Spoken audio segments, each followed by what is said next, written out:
Alrighty, good morning everyone. Welcome to SEA LIFE Sydney Aquarium. My name is Dakota and with me is Mitch. And today we're actually going to tell you a little bit about some of our dangerous and deadly animals that we have at the aquarium. Now right now we are standing in front of our bubble tank, but in here we actually have some really cool venomous and poisonous species. So in here we have our common lionfish, we also have our red scorpion fish, and two different types of porcupine fish. So we have our free-bar porcupine and our freckled porcupine.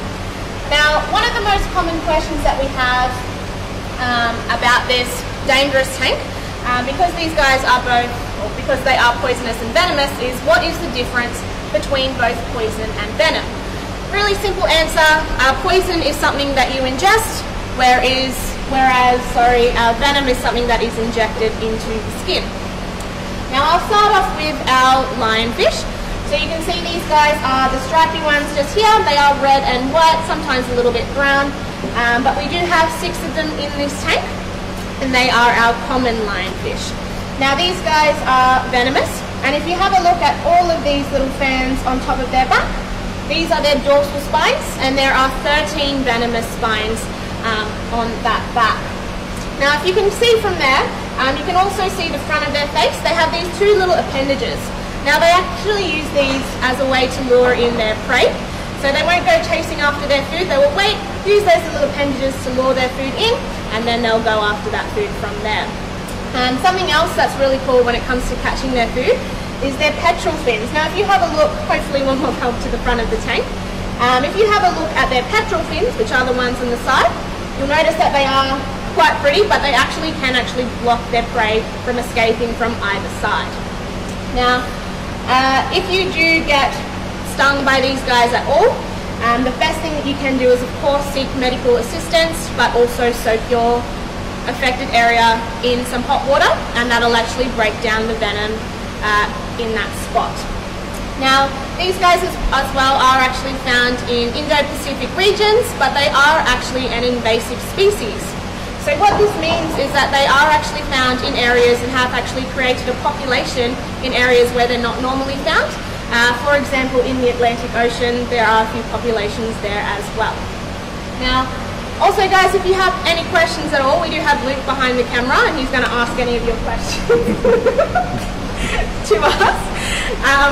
But I'll move on to our scorpion fish.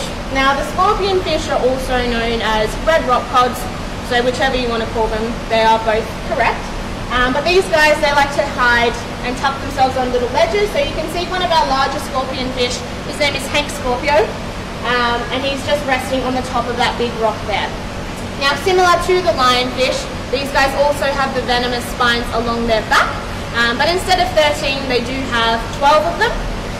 And same thing as the lionfish, if you do get injected by this venom, seek medical assistance as well as soak that area in hot water. Now you don't want that water to be boiling, you do just want it hot enough so it does break down that venom. These guys as well are ambush predators, so what they'll do is they'll hide themselves in little areas with other species.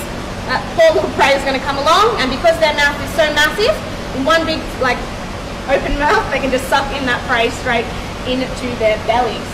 Now these guys you will find all around Sydney. If you do go snorkeling or diving or just swimming at the beach, 9 times out of 10 you probably not notice, but these guys are there either on the sandbank or in between rock structures because they do blend in quite well. They are a nice dark red/brown colour. So for both the lionfish and the scorpion fish, they tend to age, or average lifespan is around 15 to 20 years. And the largest they'll get for the scorpion fish is around 45 centimetres, whereas the lionfish is around 30 to 35 centimetres. Now, the last animal that I'll talk about in this tank before I pass you off to Mitchell is the porcupine fish. So we do have 2 different types of porcupine fish in here. We have our freckled porcupines and we also have our free-bar porcupines, which are these guys here. Now, these guys are really easily confused with pufferfish. They do look very similar to the pufferfish. Hopefully they'll come around and you'll be able to get another look at them soon. But as I said, they are different. So the main visual difference between porcupines and pufferfish is that the porcupine fish actually has quite large, long spines coming out of their bodies, whereas the pufferfish has really short spines, and you'll only ever see those spines when they do fill themselves up with water to make themselves nice and deep. Now, the porcupine fish aren't actually venomous. Luke, do you have a question? Yeah, a few different questions have come through. How can we tell which one is a male and which one is a female? Good question. So with the lionfish, it is actually dependent on breeding season.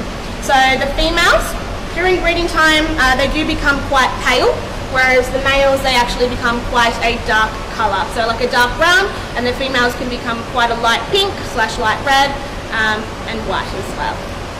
Carol asks, what do these fish eat? Hi Carol. So we feed these guys a whole range of food.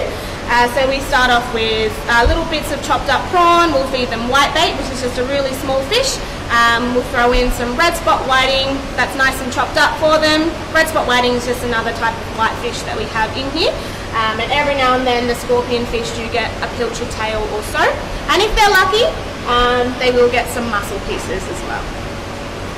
How many lionfish do we have at Sydney Sea Life? So in this tank we have 6 common lionfish, and in another tank we have 1 red lionfish and 2 dwarf lionfish, which are also known as fuzzies. Do they look after their young? They actually don't. So once the mum lays the eggs, they can lay up to 15,000 at a time. That's it, she is out of there. That's it for the questions so far. So I'll go back to talking about our porcupine fish. So I was saying the difference between porcupines and pufferfish. Again, they can be really easily mixed up. Porcupines have those spines, whereas puffers don't. And the porcupine fish, you can see one of them just behind Mitch now, is actually poisonous. So again, that is something that is ingested, not injected. And you might have heard something called fugu. And this is just a delicacy because some people actually eat these guys and puffers as well. But the porcupine as well, unlike the puffer, actually has a poisonous coating around their flesh, and the pufferfish doesn't have that either. 7-year-old Benjamin asks, do they get silly when you feed them like some of the other fish? Hi Benjamin, they are actually very, very silly. Our freckled porcupines, one of them's just here, actually this guy in particular, we have a lid above this tank, and as soon as it comes to feeding time, him especially, he'll come all the way up onto the top of the water surface. I'll move the lid and then he actually will start filling himself up with water and then spitting that water right on my shirt and ruining my shirt for the rest of the day. So one of the main reasons for that is that the porcupines are actually really intelligent. So we're working on training them here. They will come to a target to be fed. So when we as the aquarists open the lid and put that target pole in, they know that they're about to be fed. So that one in particular gets really, really excited for their food and do act a bit silly.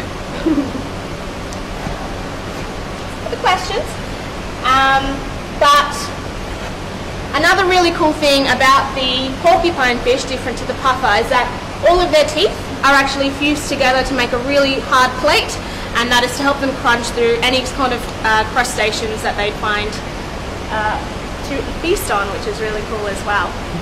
But if we have no more questions about this tank, we will actually be moving over to our freshwater crocodiles, where Mitch will be talking a little bit more about them. So come with us. Also guys, I would like to say apologies in advance for the mess. We are taking this time of being closed. It's kind of like a blessing in disguise because we do get a chance to revamp all of our systems. This is honey. All of our systems to make it really, really nice and pretty for when you guys return back to us. So I'll leave you with Mitch and I'll be right back. Hey, so this is where we have our freshwater crocodiles. Now we have 2 juvenile freshwater crocodiles. They're just over 2 years old. They might be a bit tricky to find in here, so there is one on display at the moment. They are very good at hiding and very good at camouflaging, so they will be in amongst these logs and rocks. We'll do our best to try and find them. So we try and have a look.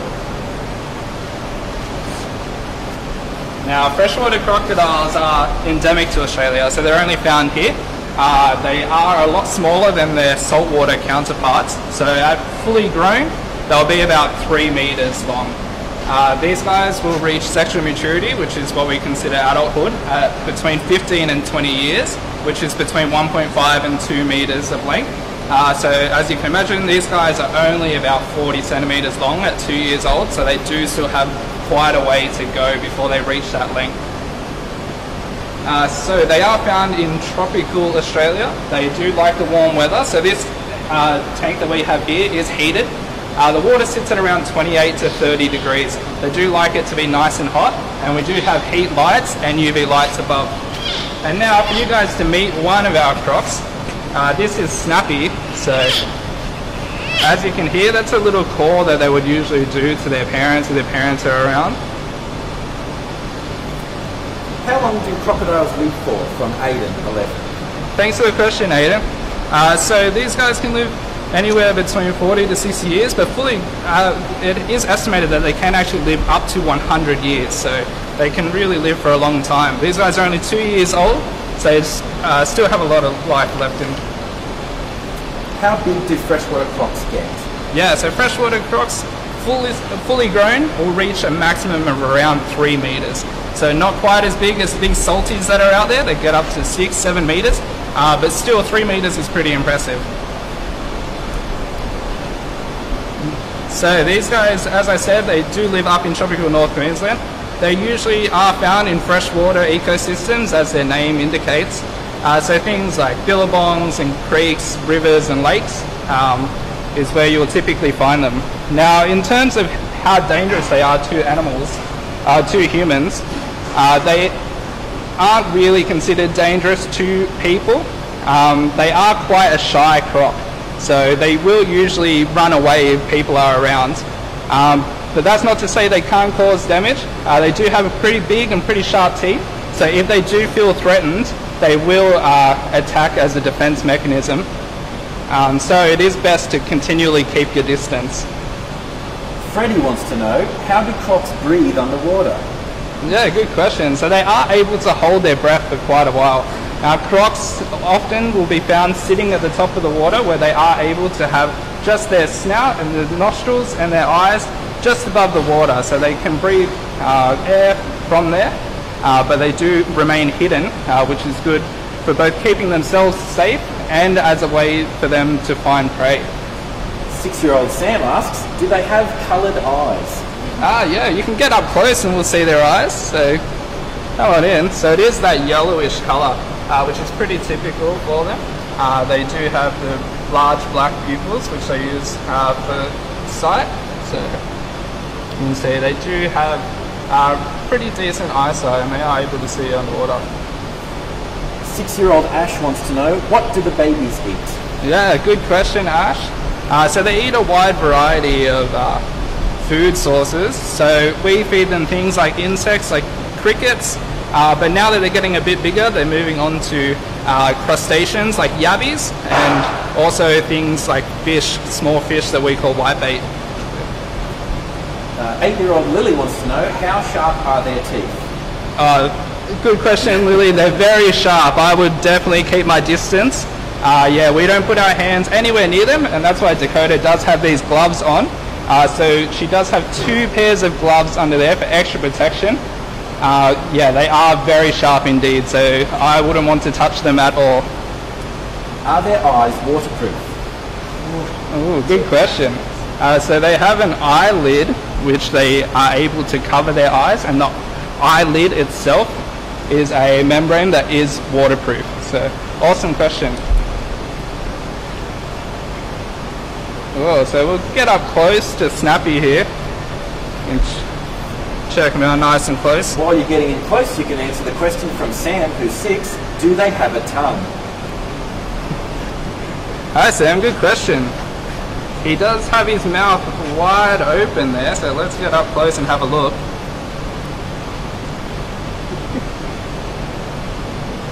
So no, they don't have a tongue, as you can see. So 2 different people, age 10, Malik and Shani, have asked, how many teeth do crocodiles have? So they do just have 1 row of teeth, obviously on both their top and bottom jaws. They do have about 40 teeth. 5-year-old Maggie wants to know, in the wild, do they stay with their parents when they grow up? So their parents are actually quite protective when they are young, so even at this size, but as they grow up they will go and find their own territory. So they are quite territorial and definitely like to have their own space, so eventually they'll leave their parents, yeah. That's it. Alrighty guys, so if there's no more questions, any last questions coming in, Luke? Yep. Mark Packer wants to know, is the jaw strength similar to saltwater crocs? No, not as strong as salties. Salties are considered to have one of the strongest bite forces per square inch of any animal in the animal kingdom. So freshwaters aren't quite as strong. They definitely do have a fair bit of force, but not quite as much as a salty. Do they only grow to the size of their tank, or do they keep growing and need moving? Yes, that's a really good question. So these guys are actually in our care at the moment. They've come from Wildlife Sydney Zoo, which is next door to us, and one of our sister attractions. Yeah, so Wildlife Sydney Zoo is next door, and they had these freshwater crocodiles, and we had the most suitable tank for them at this age. So we were able to bring them across to us, where they'll grow for probably about another year. They'll stay in our care in this tank, at which time they'll start to grow out of that tank, and then we're actually going to give them back to wildlife, where they'll go back to a more suitable tank where they are able to continue to grow to their full size. Gretchen wants to know, Max9 wants to know, do their teeth get replaced if they break like sharks? Yeah, great question. So their teeth actually do get replaced, so they are able to replace them. Do they eat seaweed or other plants from May 3? No, typically they are strictly carnivorous, so they only eat animals. So their diet in the wild does vary quite considerably. So they do eat things like insects, crickets and the like. And then they can also eat a range of reptiles, like snakes, turtles. They eat some fish. And they will actually, when they're a bit bigger, take on some smaller mammals. Kylie, age 9, would like to know how much they eat a day. So we don't feed these guys every day. They don't need to eat every day. We do feed them regularly, 3 to 4 times a week. And we do offer various types of food. So typically, if they do have a good feed, they'll eat 2 or 3 of their small fish or a handful of small yabbies. Benjamin is asking when he can come and visit the aquarium. Well, hopefully we will open soon. In the meantime, you can keep watching our live streams, and there's plenty of other activities that you can find through our Facebook page and our Instagram page. So be sure to check that out, and you'll be able to find out our opening date, and we hope to see you when we are open again. Alrighty guys, we're going to wrap it up there. We do want to say a quick thank you to Panasonic for giving us a really cool camera. Thank you guys. But we also want to thank you guys for tuning in, and hopefully you've learned a little bit about only some of our dangerous and deadly animals that we have here at the aquarium. Again, if you have any questions, just chuck them on this comment section. We can answer them at some point. But if not, thank you so much again for tuning in, and we'll see you next time. Well, thank